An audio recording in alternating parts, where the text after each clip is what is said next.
Здравствуйте, коллеги! Сейчас мы будем говорить про финансовую помощь Китая Кыргызстану.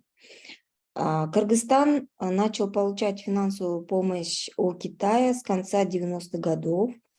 Всего Кыргызстан получил более 2 миллиардов 110 миллионов долларов США.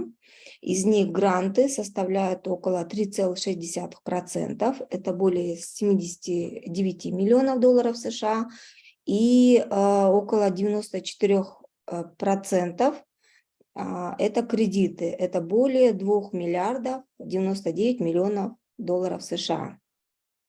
Больше всего Кыргызстан получил у Китая на сектор транспорта и на энергетику. Как вы видите здесь в инфографике, да? Сереньким отмечены кредиты, оранжевым гранты и синим всего. На сектор транспорта Кыргызстан получил более миллиарда 110 миллионов долларов США, это всего. И из них более миллиарда 103 миллиона долларов США это кредиты. На сектор энергетики Кыргызстан получил только кредиты, это на сумму более 983 миллиона долларов США, да, это почти миллиард.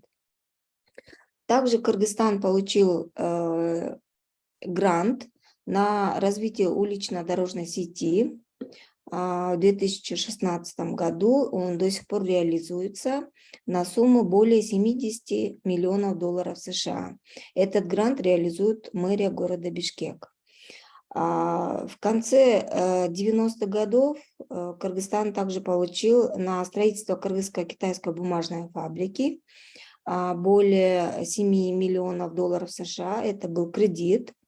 Также Кыргызстан в начале, в 90-х годах получал поддержку у Китая, на бюджетную поддержку, всего более 6 миллионов долларов США. Также в конце 90-х годов, если не ошибаюсь, в 99-м году Кыргызстан получил грант на укрепление приграничной зоны на около миллиона долларов США. Всего Кыргызстан получил у Китая более 2 миллиардов 110 миллионов долларов США. Уважаемые коллеги, если вам интересно получать информацию про внешнюю помощь Кыргызстану, про бюджеты и вообще про другие страны, да, пожалуйста, подписывайтесь на наш канал AidTalks KG. Спасибо.